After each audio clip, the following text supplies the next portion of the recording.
Bismillahirrahmanirrahim. Assalamualaikum warahmatullahi wabarakatuh.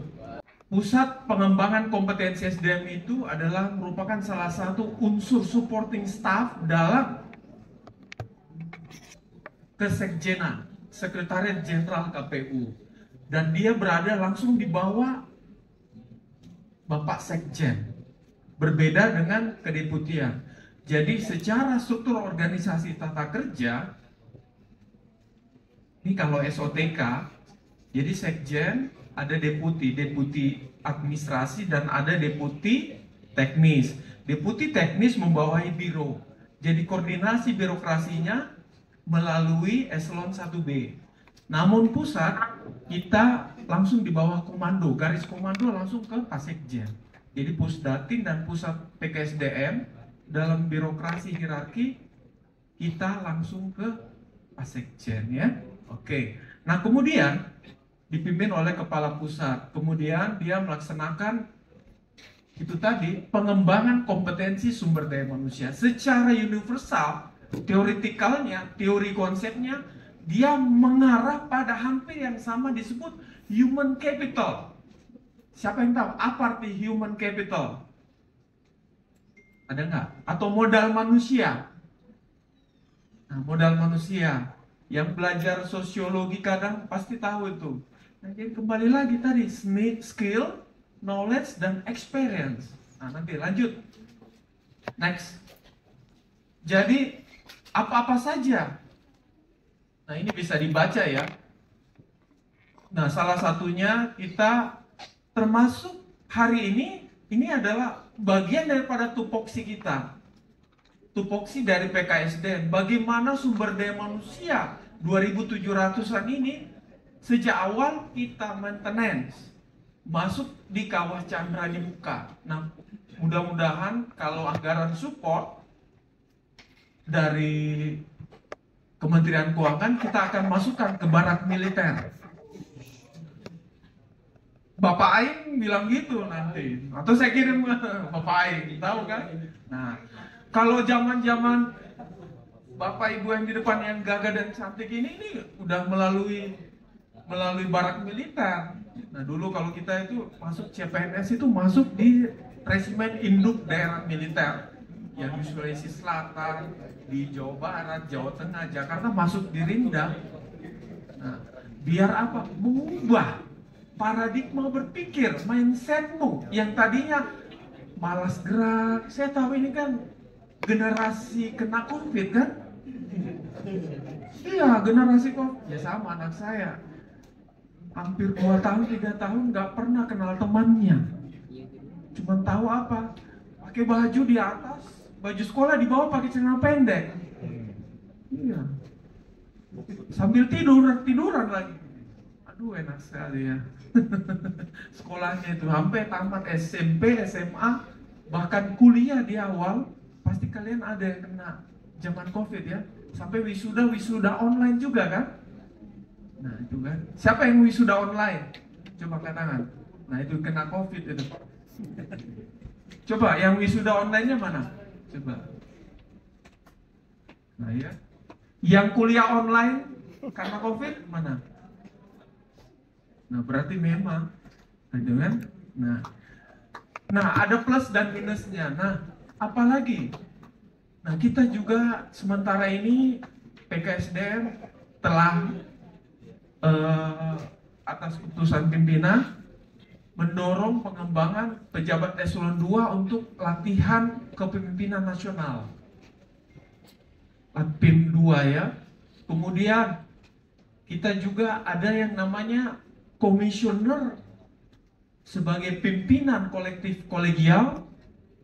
Setelah terpilih melalui proses seleksi, kita ada perubahan sikap, perilaku, dan orientasi tugas juga di komisioner KPU Kabupaten Kota, Provinsi, dan Nasional itu.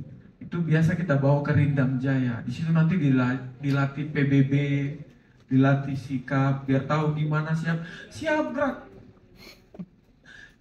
Nah, gitu. Istirahat tempat gerak. Seperti gitu. Nah, jadi banyak harus ada perubahan sikap. Nah, apalagi kita juga melakukan yang namanya beberapa pelatihan. Nah, misalnya pelatihan untuk jagat saksana. Nah, Bapak lihat itu, coba lihat yang baju biru sana. Itu dia itu sebelum pakai baju dinas, dia nggak bisa baju dinas. Dia harus melalui pendidikan dasar di mana? Di Lido, Sukabumi kan? Berapa lama? 3 minggu. Itu disuruh apa saja?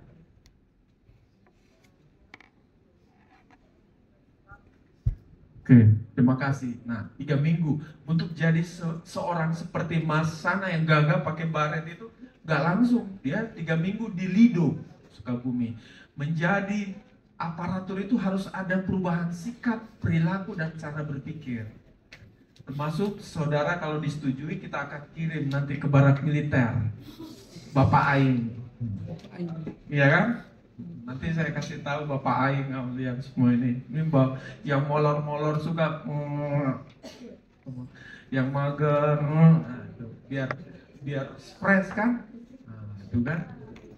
Nah, apalagi pengelolaan tugas belajar dalam dan luar negeri. Kami juga ada biaya S2 tata kelola pemilu, tapi dengan syarat harus melalui proses-proses seleksi. Kita sementara evaluasi tahun ini karena efisiensi kita hold dulu. Jadi ada S2 di 12 perguruan tinggi negeri dari Aceh, kemudian Sumatera ada, Sumatera di Lampung, di USU, di Unsya, kemudian UI, UGM, Undip, Unair, Unpad, kemudian di NTT ada Cendana, kemudian di Makassar, Unhas, Cendrawasih ada. Kita siapkan. Makanya baik-baik aja, jangan malas, jangan, karena kita akan nilai kinerja dan integritas. Dua hal itu. Nah, kemudian luar negeri. Untuk luar negeri kita sementara bekerja sama dengan Kementerian Keuangan, LPDP. Tapi kalian belum boleh, harus 2 tahun dulu. Minimal itu syarat dari Permenpan dan BKN dan LAN. Saya juga seperti Anda, saya nggak langsung tamat sekolah kerja dulu. 97 saya tamat, 2098, 3 tahun baru bisa lanjut S2, namanya tugas belajar kan gitu. Itu juga yang mau S3. Nah, kita juga buka Australian World Scholarship itu, sementara kita seleksi, tapi kita filter yang punya kinerja dan integritas. Nah, paradigma kita sekarang kita balik. Yang sekolah kita berikan bagi orang yang rajin, berkinerja baik, tidak terlibat kasus rasuah dan sebagainya. Nah, jujur, kemarin kami mengevaluasi S2 TKP dan banyak yang ternyata jadi tempat pelarian. Nah, pelarian dalam artian tidak bertanggung jawab. Nah, kita kasih target 4 semester, nggak diselesaikan 4 semester untuk S2, kita evaluasi. Nah, seperti itu. Dikasih waktu untuk tugas belajar S3 selama 8 semester, ya harus disiplin. Namanya tugas belajar, karena gaji Anda tetap jalan. Nah itu kelebihannya CPNS. Lanjut Mas. Next slide. Struktur organisasinya seperti ini. Jadi ada 4 eselon 3A, bidang fungsional, bidang pembinaan Jafung, bidang teknis pelatihan, dan perencanaan monitoring evaluasi pelaporan, dan ada kelompok jabatan fungsional. Oke, lanjut. Next. Lanjut.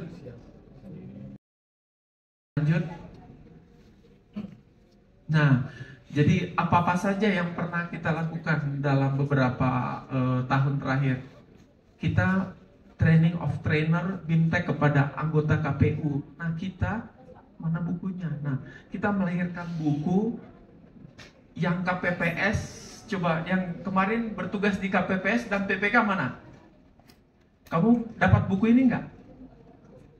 Bukannya di KPPS ini ya. Nah, ini buat KPPS. Nah, salah satu produk kita mendesain bagaimana mengkomunikasikan begitu banyak peraturan perundang-undangan di KPPS, kita panggil pakar-pakar metodologi, pakar kurikulum untuk mendesain sesederhana mungkin dengan waktu dan tempo yang sesingkat-singkatnya dipelajari.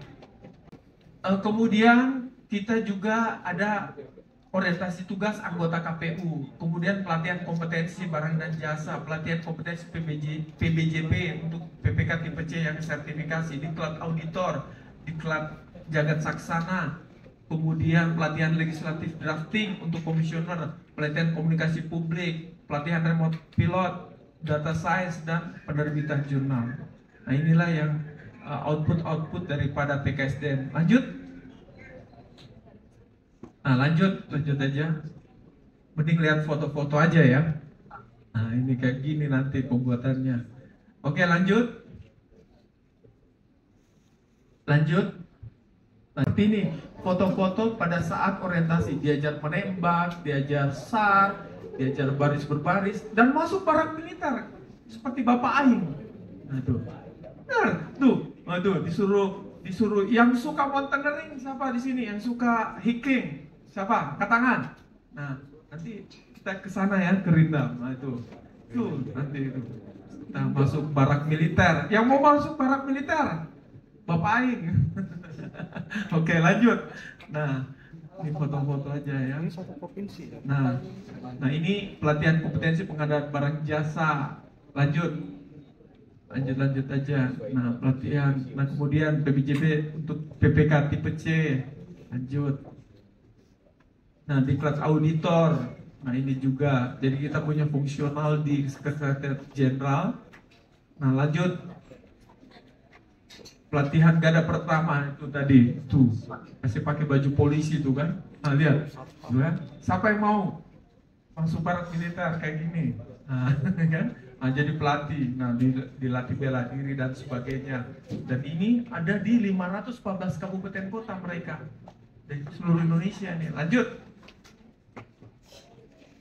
Nah, ini legislatif drafting untuk teman-teman di KPU kabupaten kota dan KPU provinsi. Nah, kita laksanakan. Kemudian lanjut. Kemudian public speaking. Nah, ini yang jurusan ilmu komunikasi nih. Nah, biar bagaimana menghadapi publik itu tidak terbata-bata. Nah, lanjut. Nah, ini yang suka main pesawat-pesawat. Nah, ini kehumasan, pilot drone, ada juga pelatihannya. Lanjut. Oke, ini data science, ini pengolahan data dan informasi di tahun 2023. Nah, ini sebelum saya masuk ya sudah dilaksanakan. Dulu namanya Puslitbang. Oke, lanjut. Nah, ini terakhir electoral governance. Nah, ini kita kerjasama dengan konsorsium perguruan tinggi negeri se-Indonesia. Ini linear dengan S2 TKP. Jadi dari yang saya sebutkan tadi, kita ada dewan redaksinya dari beberapa pakar. Kemudian kita juga berindeks Sinta 4. Nah, jadi teman-teman, kita sudah terbit edisi tahun 2024, edisi kedua di awal tahun sudah terbit. Nanti bisa buka Google linknya ya, bisa di barcode scan yang ingin membaca, menambah pengetahuan. Dan ini oleh seluruh stakeholder, siapa saja boleh mengakses. Nanti ada reviewer yang akan mengecek academic writingnya, penulisan akademik. Nah, lanjut. Nah, ini ya websitenya bisa dibuka. Nah, terakhir ingin saya pesankan, lanjut, bahwa jangan menyesal. Stop dulu. Jangan menyesal masuk di kementerian lembaga negara KPU, karena Anda tidak tahu banyak rahasia-rahasia Tuhan, rahasia ilahi. Bekerja di KPU itu indah. Anda bisa akan melaksanakan berbagai pekerjaan, tantangan, hambatan yang bisa kita olah menjadi peluang. Kita bisa menggunakan kapal perang. Kita dengan apa? Dengan angkatan laut. Lanjut. Nah, saya menggunakan kapal perang ini untuk mendistribusi pileg Pilpres 2024 yang berbatasan dengan Timor Leste dan Australia.